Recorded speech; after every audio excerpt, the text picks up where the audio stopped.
What's up, everybody? This is Johnny Basement, and we are back here in the basement for a round 3 preview of the AFL. Round 3 already. Where's the time going? All before you know it's going to be the end of the season. Round 3 already coming up, and we have some we have a handful of exciting games. But before we even get into it, subscribe, bell notes, hit that like button. Keep this basement rolling. We're almost at 2,000 subs. We are aiming for 5,000 subs. We're aiming for that. That's our main goal. We're almost at the 2,000 subs, and we're going to get there. Please drop your comments down below as well. You guys, you Aussies, have been absolutely amazing for me. I'm learning so much from you guys' comments, from the games, and so on. So today, I'm going to be so bold to try to do a little bit of a prediction for most of the games here, but I want to focus on the main games here. And the main game here is Collingwood versus Richmond. As you guys know, everybody has a second team. Brisbane Lions was the team that I picked first. I'm sticking by them for the rest of the season. I still feel they're going to make the grand final. I'll get to them in a minute. Collingwood is definitely my second team. Mason Cox, I've told this before, is an American. Got to back an American, man. Got to back my own people from my own country and support the country over there. You guys get it because we're all just one big family anyway. Inspirational stories I love, man. Come on. So him leaving America for the six-figure job waiting for him and going over, I've been over this, going over to Australia, no friends, no family, no money, not knowing anything about the sport, much less not much about the sport, right? And there he is on Collingwood. So yes, they are my second favorite team. I have a second favorite team in all my sports, man. All the sports. I'm a New York Yankees fan, and I'm a New York Mets fan. How could that be, Johnny? They're two New York teams. Don't they clash? No, they don't clash. Yankees are in the American League. The Mets are in the National League. Yes, they're under Major League Baseball, but they're two different leagues entirely. They meet a couple times a year, so they have that little New York bragging rights battle. But ultimately, if they really were going to meet for all the marbles, it would be in the World Series. Yankees, Mets have met in one World Series. One in 2000. And who won that? Of course. Right there. We won 4-1. Of course we won. Of course. I'm a New York Jets fan. New York Giants is my second favorite team. They don't meet at all during the regular season outside of maybe once every 3 years. They play in the preseason games, or you guys call your preseason Mickey Mouse games. They don't mean anything. They call it the Snoopy Bowl. Who cares? It doesn't mean anything. The game means nothing. If they were ever to meet, it'd be in the Super Bowl. One's in the AFC, one's in the NFC. They meet every 3 years if their divisions match up. That's it. I'm a New York Rangers fan. The New York Islanders are in our division, and I hate them. I can't stand the New York Islanders. I will never go for the New York Islanders, ever in life, ever. I'm a New York Knicks fan. The Brooklyn Nets are another New York team. I don't really mind them one way or the other. They don't bother me. They used to be the New Jersey Nets. They moved to Brooklyn a few years ago, and they just don't bother me. I don't really think about them one way or the other, to be honest with you. So those are my second teams. So in the AFL, I needed a second team, and Collingwood's it. They're the second team. Go Pies, second team. Now, guys, the history I looked up between Collingwood and Richmond. I did a piece on Collingwood and their on the fan base and why the hatred toward Collingwood. I did a whole piece on that. I'm doing a lot of studying, and the opinions I give are usually of what I've read. They're not my own opinions. Collingwood versus Richmond, man, this is a historic rivalry, is it not? Is it not? My gosh, man, these two teams have been battling for a long time. They're old teams. They're coming in. Collingwood is 2-0, just wrecking house through the league right now. They are taking names. They took Port Adelaide and threw them all over the field. And from my short time of watching the AFL live, I've seen, you guys know, on my journey. Thank you for you all that have been on my journey with me. You guys know that Port Adelaide was coming into that game ready to beat up on Collingwood. Collingwood wasn't predicted to be one of the top teams. It was really about Melbourne, Geelong, and Brisbane. Collingwood is always kind of an afterfact, but like the Yankees, they're always like, well, maybe they won't win it well, maybe they won't. Listen, you got to count teams like this out. You can't count them out. Collingwood has taken names, man. They blasted Port Adelaide all around the field. And in my short time watching, I've seen games, including with my Lions, have monster leads, and then all of a sudden they disappear. 40-point leads knocked down to 11. I mean, there's games that have been going on and on and on. Then you have games that can pull away. This was the first game, Collingwood and Port Adelaide, that I saw that it just kept getting worse and worse and worse and worse. All 4 quarters is just absolute destruction and annihilation. So here we come. Richmond comes into this game. They were part of they had a tie to open up the round. Round one, they tied with the Blues. First tie in 41 years. We've been over that. First tie in 41 years in the AFL since 1982 when it was the VAFL. Carlton tied with Fitzroy Lions. The Fitzroy Lions, they tied there. So, Richmond comes in 1-1. Collingwood comes in 2-0. You see right here, look at the matchups here. Look at the matchups. The disposals are right there. Collingwood leads at 724 to 697. Kicks, they're out kicking them by 438 to 437. 286 to 260. Handballs. Free kicks, 58 to 35. This is all Collingwood. The only stat that they have us in is tackles, 113 to 108 Richmond. That's it. Clearances, Collingwood by 10, 82-72. That's what we're walking into this game with. But the historic rivalry I found so interesting. So interesting. I see there's pockets of time, decades of time, where this rivalry really started.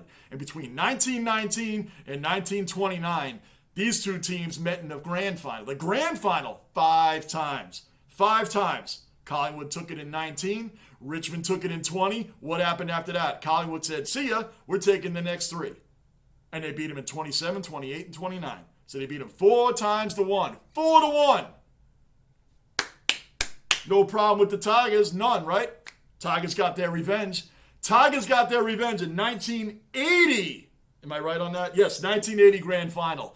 At the time, was the biggest margin of a spanking in the grand final when the Tigers beat the Pies by 81 points. 81 points. They wrecked them. And not only on top of that, that was the 8th grand final loss in a row for Collingwood. Wow. Wow. You want to talk about revenge? 60 years later, or whatever you want to call it, right? 50 years later, whatever. My math isn't that great. Why? Because we're in the basement. That's why. Richmond got their revenge all those decades later, man. 81-point deficit. 8th loss in a row in the grand finals for Collingwood. That's pretty sweet revenge, if you ask me. Pretty sweet revenge. Now you ask, who has the biggest deficit of all time? The biggest embarrassment in the grand final was the Geelong Cats over Port Adelaide in 2007. 119-point difference. 119 points. That is insane. 163 to 44. I have it written right here. 163 to 44, 2007. Port Adelaide Power. Again, we're bringing them up in a blowout. So the Super Bowl was like the 49ers, Joe Montana and the 49ers beat John Elway and the Broncos 55 to 10. Like that is, for you NFL fans that watch AFL, I know a lot of you guys do, you're in my live streams.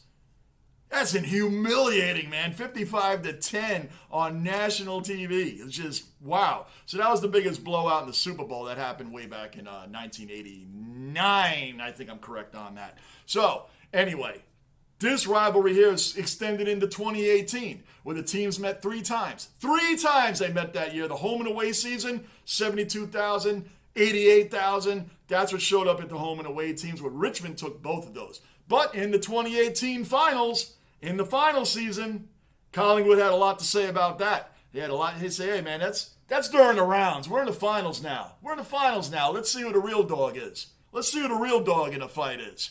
Collingwood beat them up, beat them around, threw them around, beat the Tigers 97 to 58 in front of a crowd of 94,000. 97 to 58. They took them and like, oh, yeah, you got it during the rounds. We got you now in the finals. How about that? Where the big boys play. That's where the time shows up. So 2018, unfortunately, ended with Collingwood losing in the grand final to the West Coast Eagles. I believe it was 79 to 74 in a tough one. Tight grand final right there. So, guys, this rivalry here also in the 70s and 80s, before I forget, which I almost did. A lot of recruiting wars going on. Players, teams, switching teams, a lot of melees, a lot of fights, a lot of anger and hatred. Teams, multiple players. I couldn't write them all down. What I did find interesting, kind of off topic, I saw a name in there, Neil Peart, greatest drummer of all time. I know he didn't play for Richmond or Collingwood, but I know he played the meanest drum set that anybody could freaking match. I know you could argue John Bonham. This isn't about music. Neil Peart's my guy from the greatest band, Rush. Neil Peart. I saw that name. That guy's the go-to drumming. Had to throw that in there. Let's get back to what we're talking about here. So there was a lot of players switching back and forth on teams. That's going to cause beef and problems. You know, players switch teams and all of a sudden, this guy's this, that guy's that, this team's that. And the coach, Tom Hafey, I hope I got that name right. Hope I got that name right. But Tom Hafey even switched teams from the coaching as well. So this is rich in history. This is the biggest matchup of the round 3. The biggest matchup of round 3 is the Pies and Richmond. I'm going with the Pies in this one. Am I being biased? Of course I'm being biased because that's what I believe is going to win. But that's not totally true. Collingwood just seems to be on a roll. I think they feel disrespected. I think they feel like, hey, what about us? What about us? The history of Collingwood brings it. Been to 44 grand finals, won 15 of them, lost 27, but they've always been the team. Just like the Yankees. My Yankees have not been in a World Series since they won one in 2009. We have 27 World Championships. Every year you can't count out the Yankees. You can't count out Collingwood, and I think they made a statement last week, and what better way is to roll their rival, their longtime rival. What better way to do that? So we're going to move right along here, and we're going to go into the next game, which I found interesting. I think there's only 3 interesting matchups in my short time of being a fan, but I'm a student of the game. I pride myself in learning as much as I can about games that I absolutely love. I love my 4 teams with a passion. Knicks, Rangers, Yankees, and Jets. Love them, love the sports with a passion. If you've never seen my live streams, please join us. I do the Knicks and the Rangers currently right now. The Yankees come back on Thursday for us, so it's going to be a busy season along with the AFL. Drop in one of the live streams. Join some Aussie brethren. We got Americans, Aussies, we got all types. Everybody's in there. It's a lot of fun. Anyway, I found this one interesting. The Melbourne Demons versus Sydney Swans. This is a little bit of an interesting matchup to me because sometimes early in the season, I don't care what sport it is, early in the season, 0-2s, 2-0s. Hey, look at our team. We're going to kill everybody. Oh, look at that. We can't win a game. Look at the Dockers, for instance, just briefly. They had 2 tough losses, man. Are they really an 0-2 team? Probably not. They're probably going to go out and beat West Coast this week. The Dockers aren't an 0-2 team.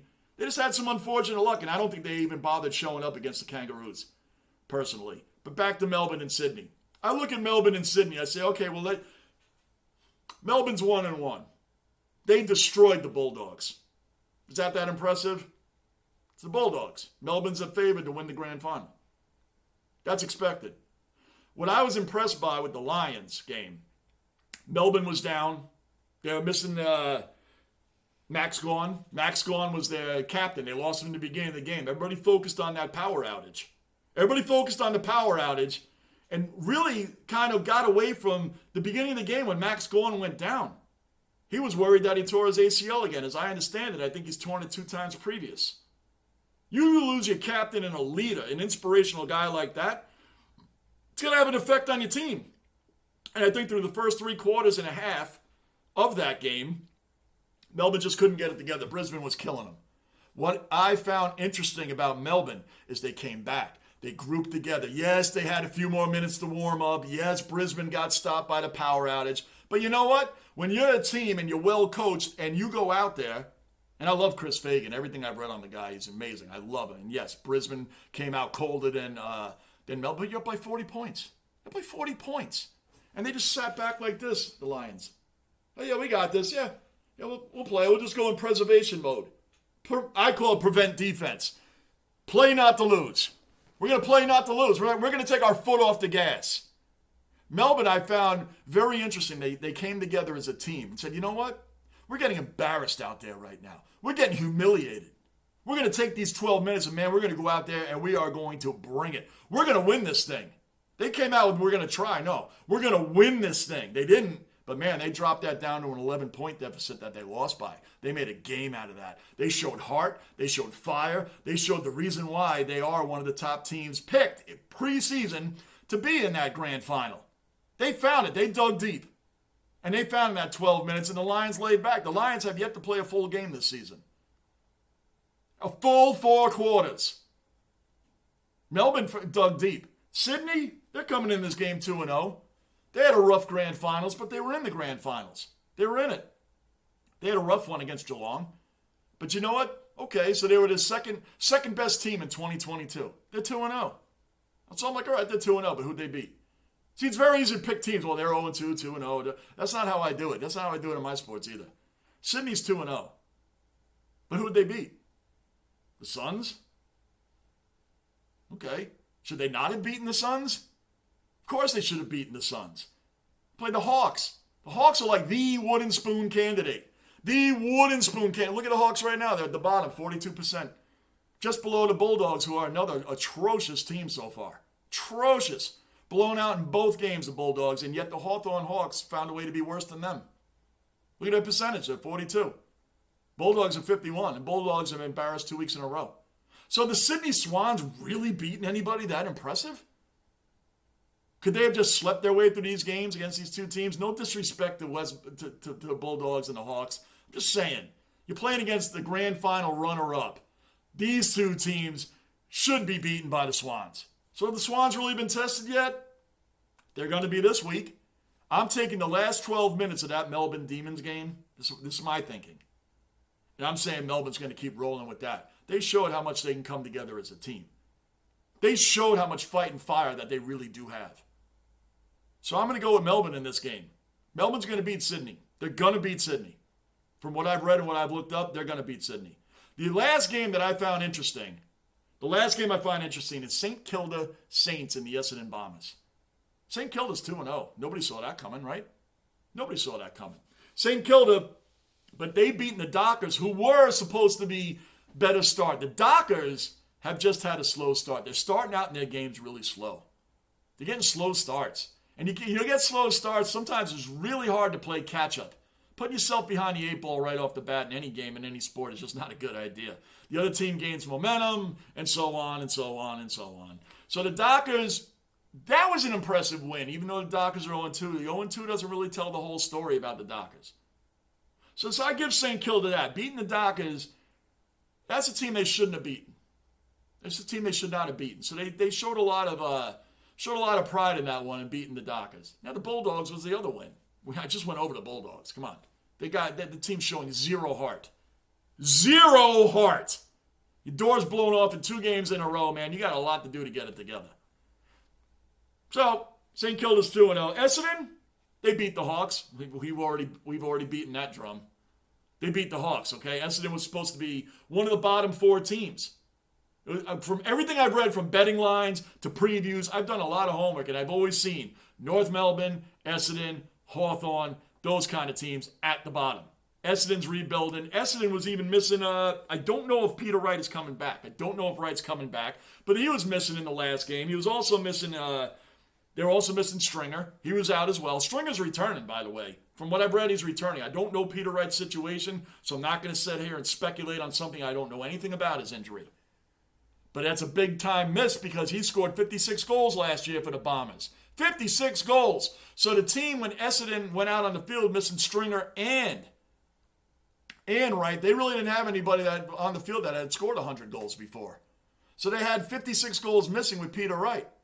Essendon and the Suns were 72-72 at the third quarter. And Essendon just said in the fourth quarter, enough of this charade. This is over. And they just freaking took off. The Bombers took off. Took off. I'm saying Essendon's going to beat St. Kilda. They're going to keep riding that train. They're going to beat St. Kilda this week. They are. This is a tough matchup. This is a real tough matchup because the Saints, as I said, did beat a Dockers team that should not be 0-2 to begin with. Should not be 0-2. So that was kind of more of an impressive win than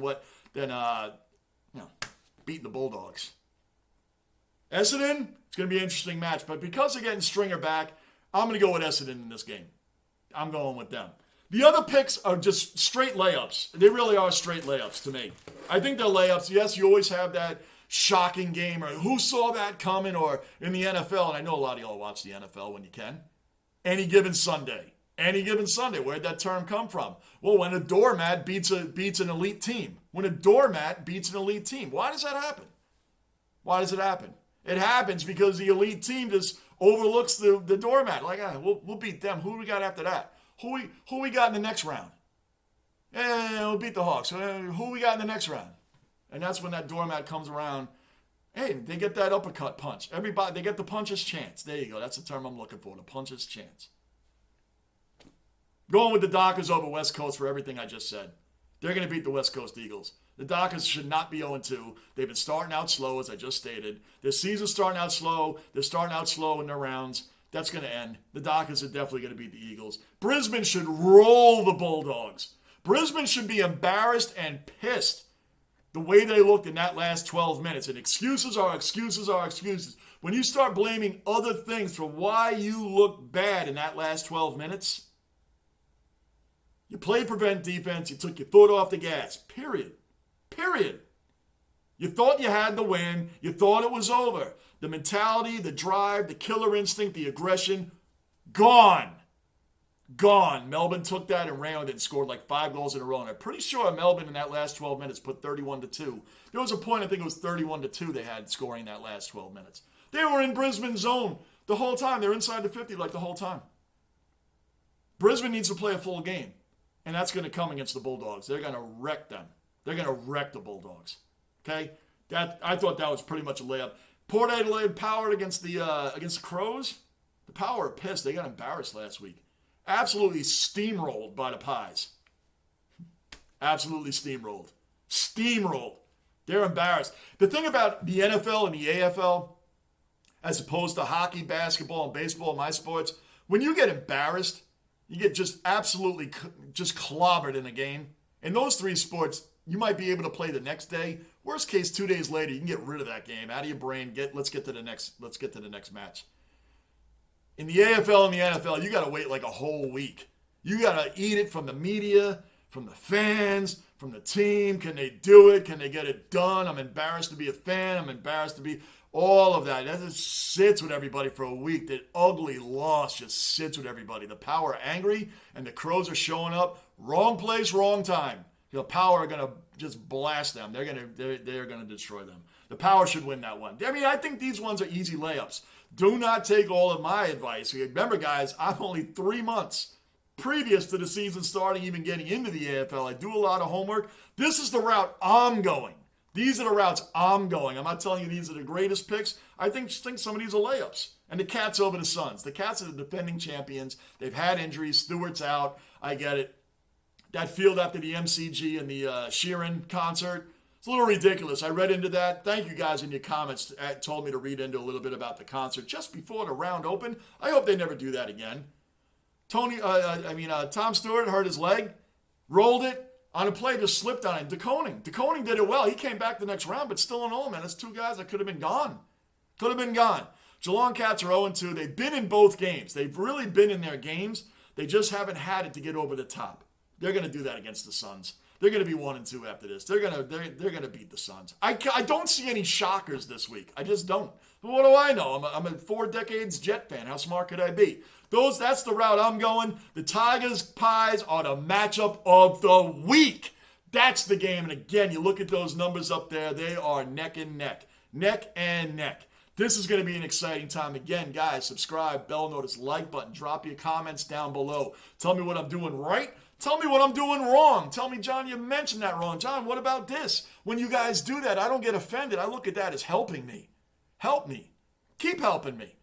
This is an American journey, Americans' journey in the AFL, and I'm in this for life, guys. I ain't going anywhere. You guys are going to be seeing me for a long time, and I love it. And I thank you guys from the bottom of my heart for supporting the channel the way you guys do.